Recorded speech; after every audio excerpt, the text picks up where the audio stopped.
निकालना था, आपने उस कार्ड को कट कर फेंक दिया, which is okay, but then आपकी परेशानी हल नहीं हुई कि बैंक के नज़र में आप वो पैसे अभी भी आप पे ड्यू हैं, हाँ। जो कि आपको देने हैं। आइडियली आपको उनसे फॉलो अप करके वो पैसे उसी समय वेव ऑफ करवाने ही थे, जो कि नहीं हुए। आप उनके ब्रांच पे भी जा सकते थे और जाकर वो वेव ऑफ करवा सकते थे। अब चूंकि 4 साल और बीत गए हैं, आप सबसे पहला आप काम ये कीजिए कि आप उनके कॉल सेंटर कॉल कीजिए, सारे इंसिडेंट्स को आप बताइए। आप अगर आपके पास चेक डिटेल्स वगैरह हैं तो आप उनको वो भी दिखाइए कि कब आपके बैंक से वो डिडक्ट हुए हैं पैसे एंड ऑल दैट। ज़रूरत पड़े तो उनके ब्रांच पे जाइए, ब्रांच में जाइए और वहाँ जाकर सारी बातों को क्लैरिफाई कीजिए। एंड क्योंकि वो जो उन्होंने सिबिल में नेगेटिव प्रोफाइल में आपका वो जो एंट्री कर दिया है, वो सिर्फ वही निकाल सकते हैं और कोई नहीं निकाल सकता है। तो जिस बैंक ने उसमें डाला है वही निकाल सकता है, तो आपको उनके पीछे पड़कर ये काम करवाना ही पड़ेगा, आपके पास दूसरा ऑप्शन नहीं है। और दूसरी बात आप ये कर सकते हैं कि आप बैंकिंग ओम्बड्समैन में जाकर आप शिकायत कर दीजिए उनके अगेंस्ट कि आपने ऐसा ऐसा चेक डाला था और आपके पास प्रूफ है कि आपने आपके अकाउंट से वो पहले डिडक्ट हुआ था। लेकिन उनके पास वो प्रूफ होना चाहिए कि उन्होंने चेक किस डेट को दिया है। बैंकिंग स्टेटमेंट, बैंक स्टेटमेंट आपको दिखाना पड़ेगा सपोर्ट में। सो ये 2 काम आप कर सकते हैं।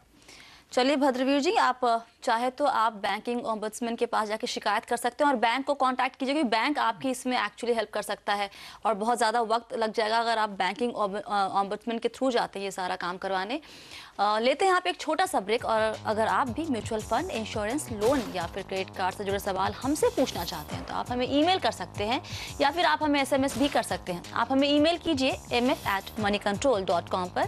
साथ ही आप हमें SMS भी कर सकते हैं, लिखिए YM, एक स्पेस छोड़कर लिखिए अपनी परेशानी और फिर अपना नाम और भेज दीजिए ये SMS हमें 51818 पर।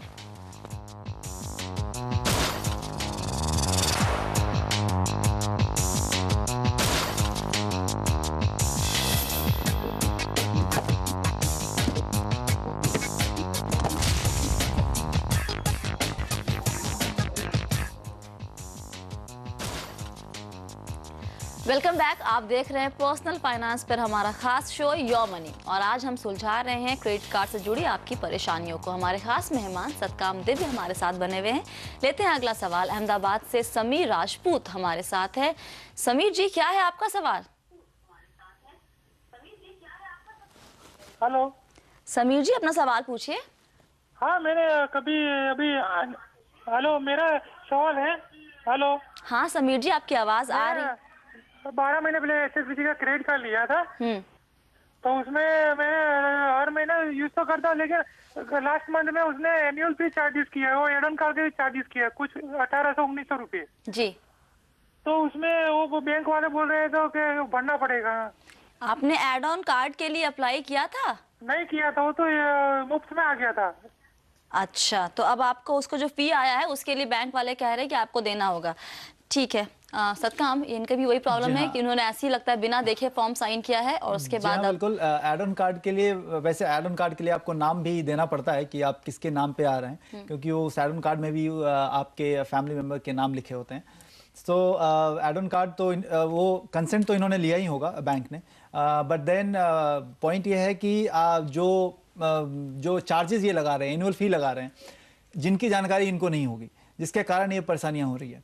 इन्होंने सोचा होगा एड ऑन कार्ड है, उन्होंने बोला होगा ये शायद फ्री है और इन्होंने फ्री समझ कर ले लिया। सो बेसिकली आप ये कर सकते हैं समीर जी, आप उनसे बात करिए, कॉल सेंटर पे बात कीजिए, आप सारे इंसिडेंट्स बताइए, एक कंप्लेन नंबर लीजिए और उनसे फॉलोअप कीजिए और बोलिए मुझे एड ऑन कार्ड नहीं चाहिए, अगर आपको देना है तो आप ये सारे जो फीस आपने लगाए हैं ये वेव ऑफ कर दो, बिकॉज ये आपको इन्फॉर्म नहीं किया गया था।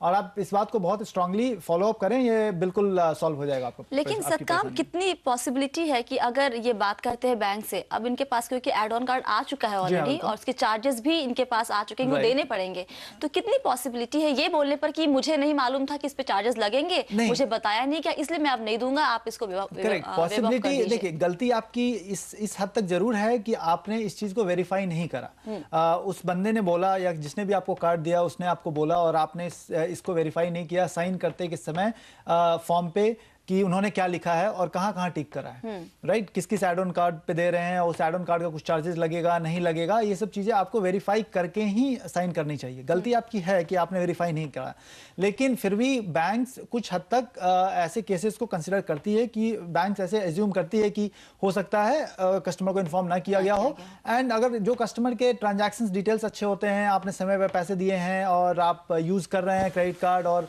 स्पेंड आपकी हाई है, सो बैंक वैसे कस्टमर को लूज नहीं करना चाहती है, सो इसलिए भी बैंक कंसिडर कर सकती है आपके रिक्वेस्ट को। ठीक है, तो अगर चाहें तो आप समीर जी आप बैंक से बात कीजिए और अपनी पूरी प्रॉब्लम बताइए उन्हें। आपको हो सकता है कि आपको बैंक ये जो चार्जेस दिए हैं उनसे आपको पे ना करने पड़े, लेकिन अगली बार ध्यान रखिएगा कि आप कोई अगर कार्ड के लिए अप्लाई करते हैं तो पूरे डॉक्यूमेंट्स ढंग से पढ़े और उसके बाद ही आप साइन करें। और आप चाहें तो अब जो एड ऑन कार्ड है उसे वापस भी कर सकते हैं, उसे क्लोज करवा सकते हैं। उदयपुर से मनोज निमावत हमारे साथ है। मनोज जी, क्या है आपका सवाल? मैडम, ये SBI से मुझे कार्ड प्रोवाइड था और मुझे ये एक लोन मिला था 7,000 का। हेलो, हाँ बताइए मनोज जी, हम सुन रहे हैं। 7,000 का लोन मिला था, वो मैंने वापस बिना यूज किए वापस भेज दिया गुड़गांव इनके ऑफिस पे। अच्छा, वो अभी तक जुड़ के आ रहा है, उसका इंटरेस्ट आ रहा है, पेनाल्टी आ रही है, जो यूज नहीं किया उसका भी अमाउंट आ रहा है। अब वो 7,000 बढ़ के 38-40 हजार रुपए हो गए। अच्छा, और सिबिल में नाम आ गया, लोन प्रोवाइड नहीं हो रहा है। ओके ओके जी हाँ, सो आपको सबसे पहले ये करना चाहिए कि आप जो वो 7,000 का जो चेक या DD जो भी उन्होंने दिया था उसके डिटेल आप जाके एक तो कॉल सेंटर में बताएं या ब्रांच विजिट कर सकते हैं तो प्लीज़ ब्रांच भी जाएं और वहाँ वो बताएं कि आपने वो रिटर्न कर दिया था और ये आपके अकाउंट में कहीं भी क्रेडिट नहीं हुआ है। अगर वो चेक था तब तो ये बहुत ही आसान होगा आपके लिए प्रूव करना, क्योंकि आपकी जो भी बैंक्स हैं, बैंक डिटेल्स हैं, दैट आप वो दे सकते हैं उनको और ये दिखा सकते हैं कि आपके इसमें नहीं आया है और जिसका कि आपको अमाउंट आपको देना पड़ रहा है, आउटस्टैंडिंग अमाउंट आपको देना पड़ रहा है। तो आप कॉल सेंटर कॉल कीजिए, आप उनको बताइए कि आपने ये अमाउंट कभी नहीं लिया और जिस जगह पे आपने कब किस डेट में उस चेक को रिटर्न करा है, उस सारे डिटेल के साथ आप वो कंप्लेंट लॉन्च कीजिए और उसको फॉलो अप कीजिए उनके साथ स्ट्रांगली, वो जरूर सॉल्व हो जाएंगे आपके परेशानी। चलिए लेते हैं यहाँ पे एक छोटा सा ब्रेक के बाद हम कुछ और सवाल लेंगे। आप बने रहें CNBC आवाज के साथ।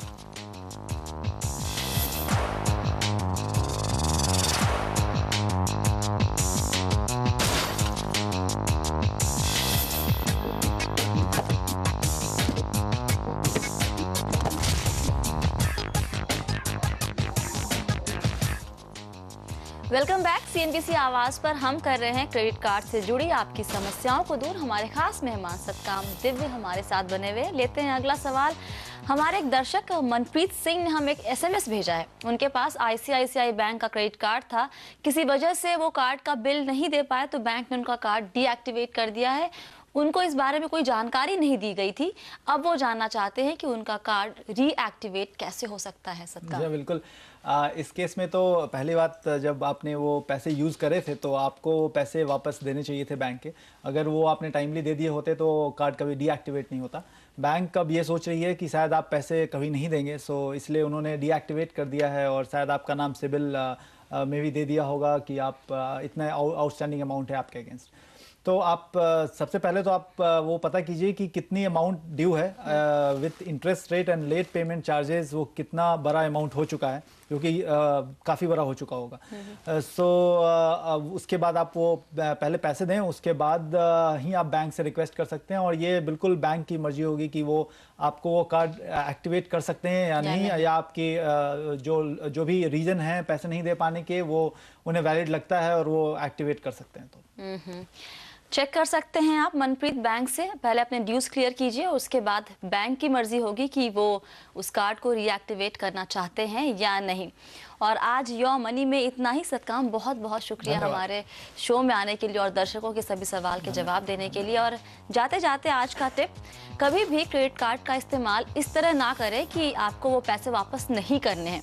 याद रखिए, अगर आपने समय पे पैसा वापस नहीं किया जो इंटरेस्ट रेट है वो 3 या 4% नहीं 30 से 40% तक का लग सकता है और आपको अंत में बहुत ज़्यादा पैसा वापस करना पड़ेगा। आज के शो में फिलहाल इतना ही, लेकिन कल होगा एक नया दिन और एक नया शो। हम सुलझाएंगे आपके म्यूचुअल फंड से जुड़ी समस्याओं को। तो आप हमें ईमेल भेजते रहिए और साथ ही आप हमें एसएमएस भी कर सकते हैं। आप हमें ईमेल कीजिए mf@moneycontrol.com पर। जब आप हमें ईमेल करते हैं तो साथ में अपना